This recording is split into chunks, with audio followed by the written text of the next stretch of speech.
Hi hello ಎಲ್ರಿಗೂ ನಮಸ್ಕಾರ. ರಚನಾ creative cooking ಚಾನಲ್ಗೆ ಸ್ವಾಗತ. ನಾನಿವತ್ತು ತುಂಬ ವಿಭಿನ್ನವಾಗಿರೋ ಒಂದು ಡಿಶ್ ಮಾಡಿ ತೋರಿಸ್ತಾ ಇದ್ದೀನಿ. ಇದು ಮಹಾರಾಷ್ಟ್ರನ್ಸು ತುಂಬ ಅಕೇಶನ್ಸ್ಗಳಲ್ಲಿ ಮನೆಯಲ್ಲೂ ಮಾಡೋ ಅಂಥ ಒಂದು ಡಿಶ್, ಇದು ಸ್ವೀಟ್ ಡಿಶ್ಶು. ನೋಡೋಣ ಬನ್ನಿ ಹೇಗಾಗುತ್ತೆ ಅಂತ. ಮೊದಲಿಗೆ ಒಂದು ಕುಕ್ಕರ್ ತೊಗೊಂಡಿದ್ದೀನಿ. 1 ಕಪ್ ಕಡಲೆಬೇಳೆನ 4 ಗಂಟೆ ನೆನೆಸಿಟ್ಟಿದ್ದೆ. ಅದು ಇಷ್ಟಾಗಿದೆ. 1 ಕಪ್ಪು ಕಡಲೆಬೇಳೆಯಲ್ಲಿ ಇಷ್ಟು ಬೇಳೆ ಆಗಿದೆ ನೆಂದ ಮೇಲೆ. ಇದಕ್ಕೆ ಮುಳುಗುವಷ್ಟು ನೀರು ಹಾಕ್ಕೊಂಡು ಒಂದು ಅರ್ಧ ಸ್ಪೂನ್ ಅರಿಶಿಣದ ಪುಡಿ ಹಾಗೂ 1 ಸ್ಪೂನು ಅಡುಗೆ ಎಣ್ಣೆನ ಹಾಕ್ಕೊಂಡು ಒಂದು 4 ವಿಷಿಲ್ ತೊಗೊಬೇಕು. ಇದನ್ನ ಕುಕ್ಕರ್ ಲಿಡ್ನ ಕ್ಲೋಸ್ ಮಾಡಿ ಒಲೆ ಮೇಲೆ ಇಟ್ಬಿಡೋಣ. ಒಂದು 4 ವಿಷಿಲ್ ತೊಗೊಳ್ಳೋಣ. ಇದು ಇಲ್ಲಿ ಬೇಯ್ತಾ ಇರಲಿ. ನೆಕ್ಸ್ಟು ಇದಕ್ಕೊಂದು ಹಿಟ್ಟನ್ನು ಕಲಿಸ್ಕೋಬೇಕಾಗುತ್ತೆ. ಅದಕ್ಕೆ 2 ಕಪ್ಪು ಗೋಧಿ ಹಿಟ್ಟನ್ನ ಹಾಕ್ಕೊಂಡಿದ್ದೀನಿ ಹಾಗೂ 3/4 ಕಪ್ಪು ಮೈದಾ ಹಿಟ್ಟನ್ನ ಕೂಡ ಹಾಕ್ಕೊಂಡಿದ್ದೀನಿ. ಇದಕ್ಕೆ ಒಂದು ಅರ್ಧ ಸ್ಪೂನ್ ಅರಿಶಿಣದ ಪುಡಿ ಹಾಗೂ 1 ಸ್ಪೂನು ಅಡುಗೆ ಎಣ್ಣೆನ ಹಾಕ್ಕೊಂಡು ಇವು ಮೂರೂ ಮಿಕ್ಸ್ ಆಗೋ ರೀತಿಯಲ್ಲಿ ಕಲಿಸ್ಕೊತ ಬರಬೇಕು. ಫಸ್ಟ್ ಇವು ಗೋಧಿ ಹಿಟ್ಟು, ಮೈದಾ ಹಿಟ್ಟು, ಅರಿಶಿಣದ ಪುಡಿ ಹಾಗೂ ಎಣ್ಣೆ ಎಲ್ಲ ಹೊಂದ್ಕೊಬೇಕು. ಅಲ್ಲಿವರೆಗೂ ಮಿಕ್ಸ್ ಮಾಡ್ಕೊತಾ ಹೋಗಬೇಕು. ಇದು ಎಲ್ಲ ಮಿಕ್ಸ್ ಆದಮೇಲೆ ಸ್ವಲ್ಪನೇ ನೀರು ಹಾಕ್ಕೊಂಡು ಇದನ್ನು ಚಪಾತಿ ಮಾಡೋಕ್ಕೆ ಕಲಿಸ್ತೀವಲ್ಲ, ಅದಕ್ಕಿಂತ ಇನ್ನೂ ಸ್ವಲ್ಪ ಸಾಫ್ಟಾಗೇ ಇದನ್ನು ಹಿಟ್ಟನ್ನು ಕಲಿಸ್ಕೊಬೇಕಾಗತ್ತೆ.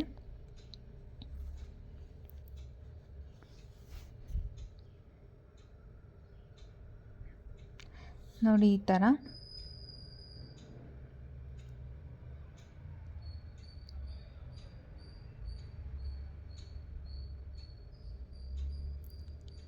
ಈ ಕಲಿಸ್ಕೊಂಡಿರೋದಾಗಿದೆ.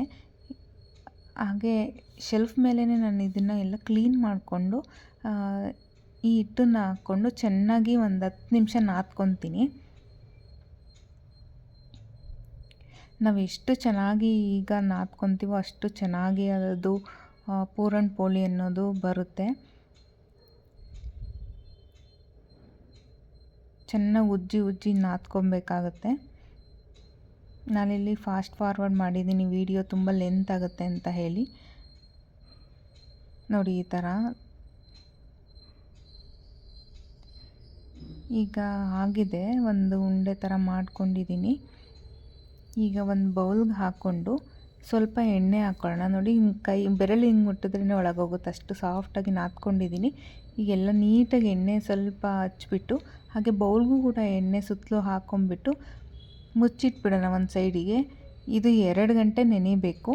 ಕರೆಕ್ಟಾಗಿ ಒಂದು 2 ಗಂಟೆ ನೆನೆದ್ರೆ ಸಾಕಾಗುತ್ತೆ. ಎತ್ತಿಟ್ಬಿಡೋಣ. ನಂತರ ಬೇಳೆ ಕೂಡ ಇಲ್ಲಿ ಬೆಂದಿದೆ. ನೀವು ಇಲ್ಲಿ ನೋಡ್ಬೋದು ಎಷ್ಟು ಸಾಫ್ಟಾಗಿ ಬೇಯಿಸ್ಕೊಂಡಿದ್ದೀನಿ ಅಂತ. 4 ವಿಷಿಲ್ ತೊಗೊಂಡಿದ್ದೀನಿ. ಈ ಥರ ಆಗಿದೆ. ಚೆನ್ನಾಗಿ ಬೇಳೆ ನೆಂದರೆ 4 ವಿಷಿಲ್ ತೊಗೊಬೇಕಾಗತ್ತೆ.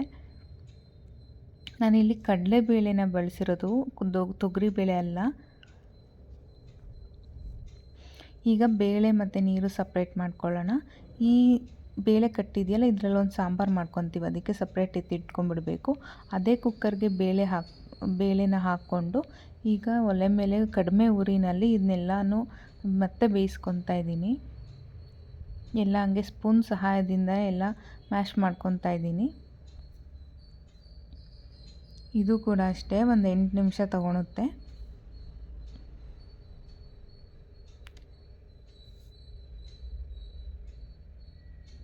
ನಾವು ಒಬ್ಬಟ್ಟು ಮಾಡಬೇಕಾದ್ರೆ ಈ ಸಮಯದಲ್ಲಿ ನಾವು ಬೆಲ್ಲ ಹಾಕ್ಕೊತೀವಿ ಅಲ್ವಾ.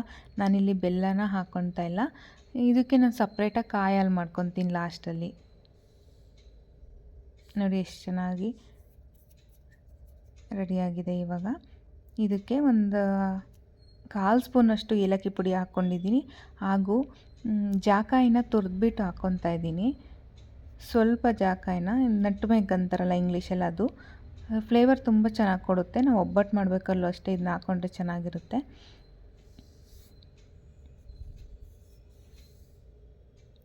ನೀಟಾಗಿ ತುರಿಯೋದಕ್ಕೆ ಈಸಿಯಾಗಿ ಬರುತ್ತೆ. ಅದು ಗ್ರೇಟರಲ್ಲಿ ನಾವು ತುರ್ಕೋಬೋದು.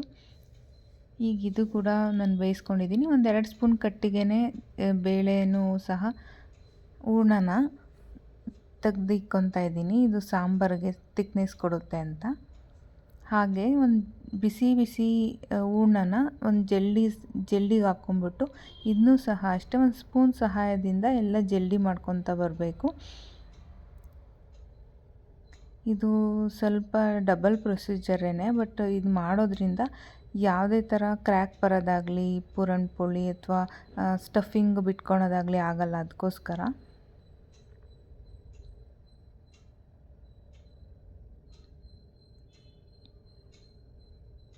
ನೋಡಿ, ಎಲ್ಲನೂ ಅದೇ ಪ್ರೊಸೀಜರಲ್ಲಿ ನಾನು ಮಾಡ್ಕೊಂಡಿದ್ದೀನಿ. ಮುಟ್ಟಿದ್ರೆ ಎಷ್ಟು ಒಂಥರ ಗಂಧ ಥರ ಇರುತ್ತೆ ಗೊತ್ತಾ, ಇದು ಫೀಲ್ ಮಾಡಿದ್ರೇ ಗೊತ್ತಾಗೋದು. ಇದನ್ನು ಸಹ ಎಲ್ಲನೂ ಮಿಕ್ಸ್ ಮಾಡಿಕೊಂಡು ಒಂದು ಉಂಡೆ ಅದಕ್ಕೆ ಮಾಡ್ಕೊತೀನಿ. ಇದು ಹೂರ್ಣನೇ, ಬಟ್ ನಾನು ಇದಕ್ಕೆ ಬೆಲ್ಲ ಆ್ಯಡ್ ಮಾಡಿಲ್ಲ, ಬರೀ ಕಡಲೆಬೇಳೆದು. ಇದನ್ನು ಅಷ್ಟೇ ಒಂದು ಸೈಡಿಗೆ ಎತ್ತಿಟ್ಕೊಂಡ್ಬಿಡೋಣ. ನೆಕ್ಸ್ಟು ಒಂದು ಸಾಂಬಾರು ಮಾಡ್ತೀನಿ ಅಂತ ಹೇಳಿದ್ನಲ್ಲ, ಅದಕ್ಕೆ ಮಸಾಲ ಹುರ್ಕೊಬೇಕು. ಅದಕ್ಕೆ ಒಂದು ಚಿಕ್ಕ ಬಾಣಲೆ ಇಟ್ಕೊಂಡು ಒಂದು 3 ಸ್ಪೂನ್ ಧನಿಯಾ ಕಾಳನ್ನ ಹಾಕ್ಕೊಂಡು ಹುರ್ಕೊತಾ ಇದ್ದೀನಿ. ಇದೆಲ್ಲ ಡ್ರೈ ರೋಸ್ಟ್ ಮಾಡ್ಕೊಬೇಕಾಗುತ್ತೆ.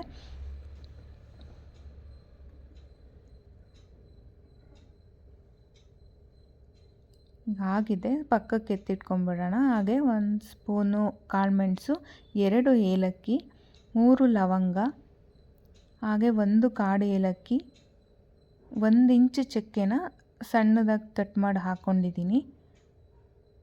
ಇನ್ನೊಂದು ಸ್ವಲ್ಪನೂ ಕಾಳುಮೆಣಸನ್ನ ಹಾಕ್ಕೊಂಡಿದ್ದೀನಿ. ಟೋಟಲ್ ಕಾಳುಮೆಣಸು 1 ಸ್ಪೂನು. ಹಾಗೆ 1 ಪಲಾವ್ ಎಲೆನೂ ಕೂಡ ಕೈಯಲ್ಲೇ ಮುರಿದ್ಬಿಟ್ಟು ಹಾಕ್ಕೊಂಡಿದ್ದೀನಿ, ಅದನ್ನೂ ರೋಸ್ಟ್ ಮಾಡ್ಕೊಂಡಿದ್ದೀನಿ. ಅದು ಕೂಡ ಆಗಿದೆ, ಪಕ್ಕಕ್ಕೆ ಎತ್ತಿಟ್ಕೊಂಡ್ಬಿಡೋಣ. ಹಾಗೆ 1 ಸ್ಪೂನ್ ಜೀರಿಗೆನ ಹಾಕ್ಕೊಂಡು ಹುರ್ಕೊತಾ ಇದ್ದೀನಿ. ಇದೆಲ್ಲ ತಣ್ಣಗಾಗಬೇಕು. ಹಾಗೆ 1-2 ಸ್ಪೂನು ಗಸಗಸೆನೂ ಸಹ ಹಾಕ್ಕೊಂಡಿದ್ದೀನಿ.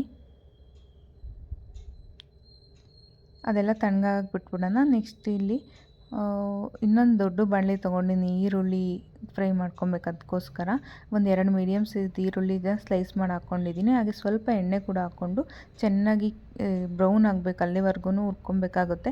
ನಾವು ಎಷ್ಟು ಚೆನ್ನಾಗಿ ಈರುಳ್ಳಿನ ಹುರ್ಕೊತೀವೋ ಸಾಂಬಾರು ಕೂಡ ಅಷ್ಟೇ ಚೆನ್ನಾಗಿ ಟೇಸ್ಟಿಯಾಗಿ ಆಗುತ್ತೆ. ಅದು ಕೂಡ ಆಗಿದೆ, ಪಕ್ಕಕ್ಕೆ ಎತ್ತಿಟ್ಕೊಂಡ್ಬಿಡೋಣ. ನಂತರ 1 ಗೆಡ್ಡೆ ಬೆಳ್ಳುಳ್ಳಿ, 1 ಇಂಚು ಶುಂಠಿ ಹಾಗೂ 5 ಮೆಣಸಿನ್ಕಾಯಿನ ತೊಗೊಂಡಿದ್ದೀನಿ. ಇಲ್ಲಿ ಖಾರದ ಪುಡಿನೂ ಬಳಸೋದ್ರಿಂದ ಕಮ್ಮಿ ಮೆಣಸಿನ್ಕಾಯಿ ತೊಗೊಂಡ್ರೆ ಸಾಕು. ಅದು ಕೂಡ ಆಗಿತ್ತು, ಎತ್ತಿಟ್ಟಿದ್ದೀನಿ. ನಂತರ ಒಂದು 4 ಸ್ಪೂನು ಕೊಬ್ಬರಿ ತುರಿನ ಹಾಕ್ಕೊಂಡು ಅದನ್ನು ಕೂಡ ರೋಸ್ಟ್ ಮಾಡ್ಕೊತಾ ಇದ್ದೀನಿ. ಕೊಬ್ಬರಿನ ಕಟ್ ಮಾಡಿ ಕೂಡ ಹಾಕ್ಕೋಬೋದು, ನಾನು ಇಲ್ಲಿ ತುರಿದಿರೋದೇ ಇತ್ತು, ಅದಕ್ಕೋಸ್ಕರ ಅದನ್ನೇ ಬಳಸಿದ್ದೀನಿ. ಹಾಗೂ ಕರಿಬೇವಿನ ಸೊಪ್ಪು ಸಹ ಹಾಕ್ಕೊಂಡು ಹುರ್ಕೊತಾ ಇದ್ದೀನಿ. ಇದು ಕೂಡ ಆಗಿದೆ, ಎತ್ತಿಟ್ಕೊಂಡ್ಬಿಡೋಣ. ಈಗೆಲ್ಲ ನಾವು ರೋಸ್ಟ್ ಮಾಡ್ಕೊಂಡಿದ್ವಲ್ಲ, ಮಸಾಲೆ ಹುರ್ಕೊಂಡಿದ್ವಲ್ಲ, ಅದನ್ನೆಲ್ಲ ಒಂದು ಮಿಕ್ಸಿ ಜಾರಿಗೆ ಹಾಕ್ಕೊಂಡು ಗ್ರೈಂಡ್ ಮಾಡ್ಕೊಬೇಕಾಗುತ್ತೆ.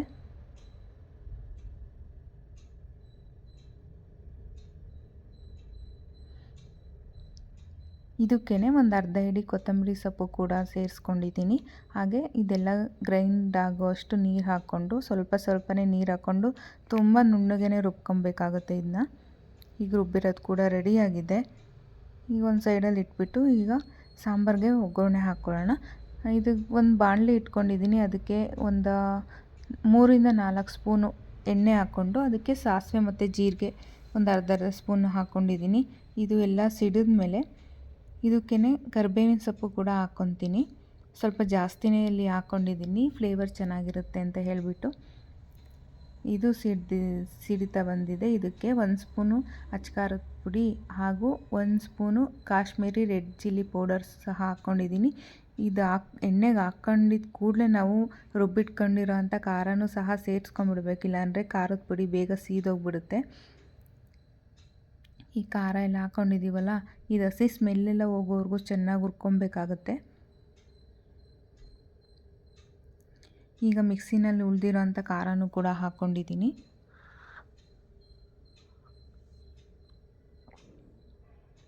ನೋಡಿ, ಇದು ಎಲ್ಲ ಗಟ್ಟಿ ಆಗ್ತಾ ಬರುತ್ತೆ ಖಾರ, ಉರಿತಾ ಅಲ್ಲಿವರೆಗೂ ಚೆನ್ನಾಗಿ ಇದನ್ನ ಬಾಡಿಸ್ಕೊಬೇಕಾಗುತ್ತೆ. ಇದಕ್ಕೆ ನಾನಿಲ್ಲಿ ಪುಡಿ ಉಪ್ಪನ್ನ 1 ಸ್ಪೂನ್ ಹಾಕ್ಕೊಂಡಿದ್ದೀನಿ. ಆಮೇಲೆ ರುಚಿ ನೋಡಿಬಿಟ್ಟು ಇನ್ನೂ ಸ್ವಲ್ಪ ಹಾಕ್ಕೋಬೋದು. ಮುಚ್ಚಿಟ್ಟು ಚೆನ್ನಾಗಿ ಇದನ್ನ ಬೇಯಿಸ್ಕೊಬೇಕು.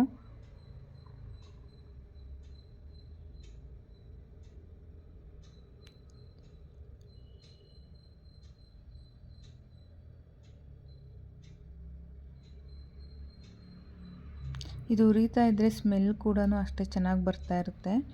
ನೀವು ಟ್ರೈ ಮಾಡಿ ನೋಡಿ. ಈಗ ಅವಾಗಿದ್ದಕ್ಕೂ ಈಗೂ ಎಷ್ಟು ಗಟ್ಟಿಯಾಗಿದೆ ಅಂತ.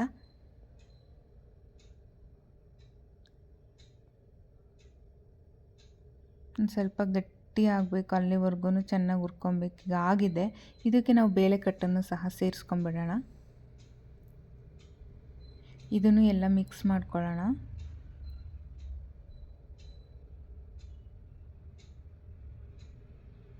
ಹಾಗೆ ಮಿಕ್ಸಿ ಜಾರಲ್ಲೂ ಸ್ವಲ್ಪ ಖಾರ ಇರುತ್ತಲ್ಲ, ಅದಕ್ಕೂ ನೀರು ಹಾಕ್ಕೊಂಡು ಎಲ್ಲ ಹಾಕ್ಕೊಂಡಿದ್ದೀನಿ.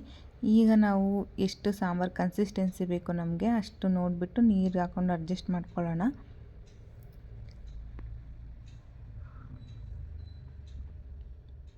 ಈಗ ಕಂಪ್ಲೀಟಾಗಿ ಇನ್ನೂ ಸ್ವಲ್ಪ ನನಗೆ ಉಪ್ಪು ಬೇಕು ಅನ್ನಿಸ್ತು, ಹಾಕ್ಕೊಂಡಿದ್ದೀನಿ. ಚೆನ್ನಾಗಿ ಕುದಿಯೋಕ್ಕೆ ಬಿಟ್ಬಿಡ್ಬೇಕು ಇವಾಗ.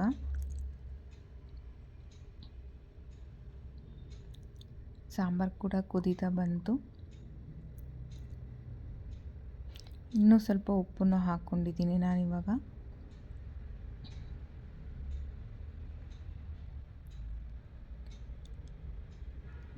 ಈಗ ಸ್ವಲ್ಪ ಕೊತ್ತಂಬರಿ ಸೊಪ್ಪು ಕೂಡ ಸೇರಿಸ್ಕೊಂಡಿದ್ದೀನಿ. ರುಬ್ಬಕ್ಕೂ ಹಾಕಿರ್ತೀವಿ, ಈಗ ಸ್ವಲ್ಪ ಹಾಕ್ಕೊಂಡ್ರೆ ಸಾಕಾಗುತ್ತೆ. ಹಾಗೆ ನಾನಿಲ್ಲಿ ಒಂದು ಅರ್ಧ ಹೋಳು ಪೂರ್ತಿ ನಿಂಬೆ ಹುಳಿನ ಹಿಂಡ್ಕೊಂಡಿದ್ದೀನಿ. ನಾವು ಇದಕ್ಕೆ ಯಾವುದೇ ಟೊಮೊಟೊ ಹುಣಸೆಹಣ್ಣು ಬಳಸಿಲ್ಲ ಅಲ್ವಾ, ಅದಕ್ಕೆ ನಿಂಬೆಹಣ್ಣು ಹಾಕ್ಕೊಂಡಿದ್ದೀನಿ ನಾನು. ನಿಂಬೆಹಣ್ಣು ನಿಮ್ಗೆ ಇಷ್ಟ ಇಲ್ಲ ಅಂತಂದರೆ ಹುಣಸೆ ಹುಳಿ ಕೂಡ ಈ ಹಂತದಲ್ಲಿ ನೀವು ಆ್ಯಡ್ ಮಾಡ್ಕೋಬೋದು, ಅದು ಕೂಡ ತುಂಬ ಚೆನ್ನಾಗಿರುತ್ತೆ. ಈಗ ಸಾಂಬಾರು ಕಂಪ್ಲೀಟಾಗಿ ರೆಡಿಯಾಗಿದೆ. ನಾವು ಕಲಸಿಟ್ಟಿದ್ವಲ್ಲ, ಒಂದು 2 ಗಂಟೆ ರೆಸ್ಟ್ ಕೊಟ್ಟಿದ್ವಿ ಹಿಟ್ಟಿಗೆ. ಇದು ಕೂಡ ನೆಂದಿದೆ. ಈಗ ಕೈಯಲ್ಲೇ ಇನ್ನೊಂದು ಸ್ವಲ್ಪ ಹೊತ್ತು ಅದನ್ನ ಕಲಿಸ್ಕೊಳ್ಳೋಣ. ಚೆನ್ನಾಗಿ ಕೈಯಲ್ಲೇ ಮಿತ್ಕೊಳ್ಳೋಣ ಇನ್ನೊಂದು ಸ್ವಲ್ಪ ಹೊತ್ತು. ಈಗ ಒಂದು ಸ್ವಲ್ಪ ತೊಗೊಂಡಿದ್ದೀನಿ ಹಿಟ್ಟನ್ನು.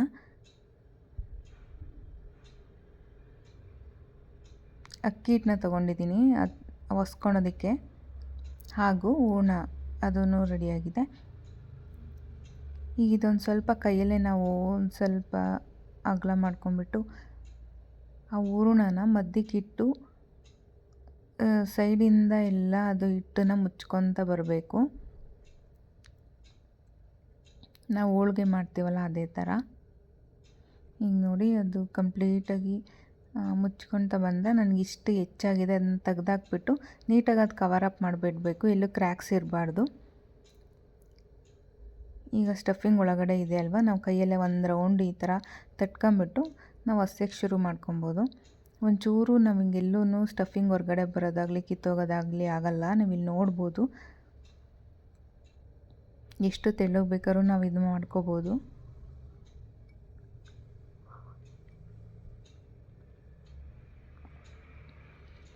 ಅಕ್ಕಿ ಹಿಟ್ಟನ್ನೇ ಬಳಸಿ ಚೆನ್ನಾಗಿ ಅದು ಜಾರುತ್ತೆ, ಈಸಿ ಆಗುತ್ತೆ ಒಸ್ಕೊಳೋದಕ್ಕೆ. ಈಗ ತವ ಕೂಡ ಬಿಸಿ ಮಾಡೋಕ್ಕೆ ಇಟ್ಟಿದ್ದೆ, ಅದಕ್ಕೂ ಒಂದು ಸ್ಪೂನ್ ಎಣ್ಣೆ ಹಾಕ್ಕೊಂಡಿದ್ದೆ. ಕಾದಿದೆ ತವ, ಈಗ ಹಾಕಿದ್ದೀನಿ ನಾವು ಒಸ್ಕೊಂಡಿರೋ ಅಂಥ ಪೂರಣ ಪೋಳಿನ. ನೀವು ಇಲ್ಲಿ ನಾನು ಮುಂಚೆನೇ ಎಣ್ಣೆ ಹಾಕಿದ್ದೆ ಅಲ್ವಾ, ನೀವು ಏನು ಮಾಡಿ ಅಂತಂದರೆ ಎರಡೂ ಕಡೆ ಫಸ್ಟು ತವ ಮೇಲೆ ಹಾಗೆ ಡ್ರೈ ಬೇಯಿಸ್ಕೊಂಬಿಟ್ಟು ಆಮೇಲೆ ಎಣ್ಣೆ ಆಗಲಿ ತುಪ್ಪ ಆಗಲಿ ಹಾಕ್ಕೊಂಡ್ರೆ ಯಾವುದೇ ಥರ ಕಿತ್ತೋಗಲ್ಲ ಅಥವಾ ಸ್ಟಫಿಂಗ್ ಆಚೆ ಬರಲ್ಲ. ಎಣ್ಣೆ ತುಪ್ಪ ಹಾಕಿದ್ರೆ ಸಾಫ್ಟ್ ಆಗಿಬಿಡುತ್ತಲ್ವ, ಅದು ಕಿತ್ಕೊಳ್ಳೋ ಅಂಥ ಚಾನ್ಸಸ್ ಇರುತ್ತೆ. ಅದಕ್ಕೋಸ್ಕರ ಈಗ ಆಗಿದೆ. ಈಗ ನೆಕ್ಸ್ಟು ಕೂಡ ಅದೇ ಥರ ಮಾಡ್ಕೊಳ್ಳೋಣ.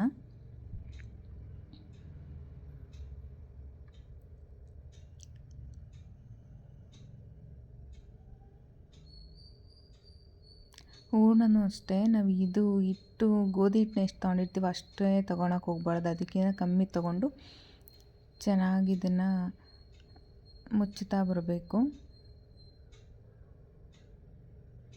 ನೋಡಿ, ನನಗಿಲ್ಲೇನು ಹೆಚ್ಚಾಗಲಿಲ್ಲ, ಅದಕ್ಕೆ ಹಿಟ್ಟನ್ನು ನಾನು ತೆಗ್ದಾಕಿಲ್ಲ, ಹಂಗೇ ಕವರಪ್ ಮಾಡಿಬಿಟ್ಟೆ.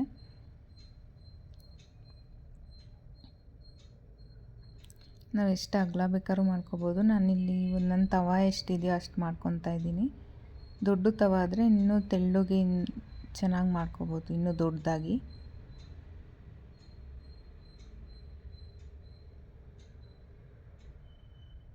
ಒಬ್ಬಟ್ಟನ್ನು ಕೂಡ ಇದೇ ಥರ ಮಾಡ್ಕೊಂಡ್ರೆ ಚೆನ್ನಾಗಿರುತ್ತೆ.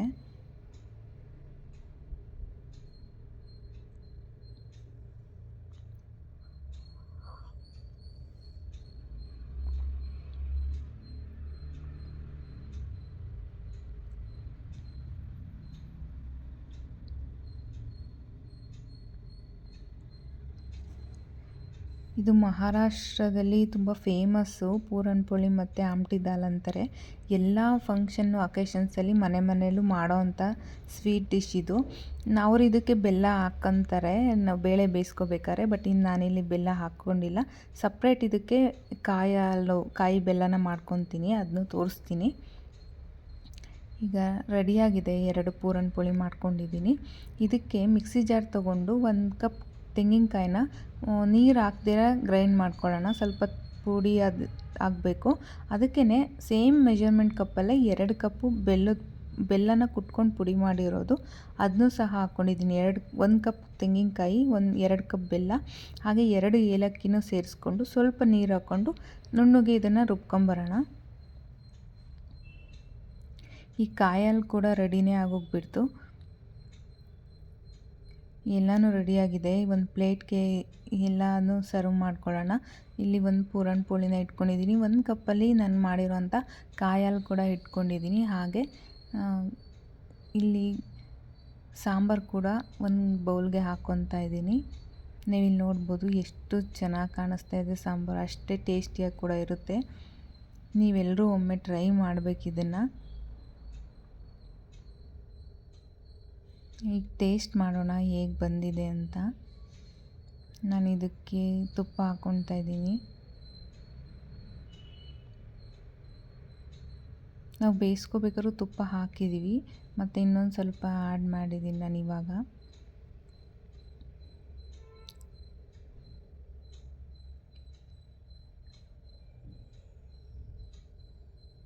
ನಾನಿವಾಗ ಫಸ್ಟು ಕಾಯಲ್ಲಿ ಜೊತೆ ತಿಂತೀನಿ.